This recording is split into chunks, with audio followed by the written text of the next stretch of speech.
Power star Pawan Singh ने एक साथ खेसारी को दिए दो बड़ा झटका। तो क्या है खबर इस वीडियो में हम जानने वाले हैं। तो वैसा कि अगर आप पावर स्टार पवन सिंह के सच्चे फैन हैं तो चैनल को सब्सक्राइब करके एक छोटा सा कमेंट जरूर करना और वीडियो आप पूरे देखिए, तभी आपके समझ में 100% आने वाला है।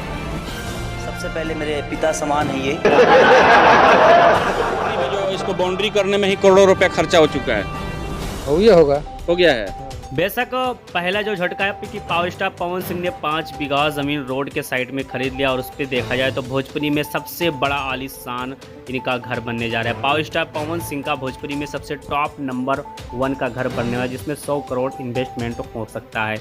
यहाँ पर दूसरी सबसे बड़ी अपडेट निकल के आ रही है कि खेसारी लाल यादव और पावर स्टार पवन सिंह के चार्ट आप देख सकते हैं कि 5 नंबर पे पवन सिंह है और वही नंबर पे बात की जाए तो 9 नंबर पे खेसारी लाल यादव पहुंच चुके हैं। बेशक अगर देखा जाए तो कोलकाता के स्टेट शो के बाद पावर स्टार पवन सिंह ने लगातार खेसारी लाल यादव को 2 बड़ा झटका दिया है, जो कि आप यहाँ पर देख सकते हैं। काफ़ी लोग कह रहे थे कि खेसारी का गाना ट्रेंडिंग में चल रहा है, लेकिन खेसारी का गाना ट्रेंडिंग में चल रहा है तो म्यूजिक चार्ट पे अगर देखा जाए तो 9 नंबर आर्टिस्ट में 9 नंबर पर खेसारी लाल यादव दिखाई पड़ रहे हैं और पावर स्टार पवन सिंह की अगर बात की जाए तो 5 नंबर पर दिखाई पड़ रहे हैं। तो वैसा किससे आपका क्या राय चल रहा है, जो भी राय होगा फटाफट कमेंट बॉक्स में कमेंट जरूर करना और मिलते हैं बहुत जल्द अगले वीडियो में।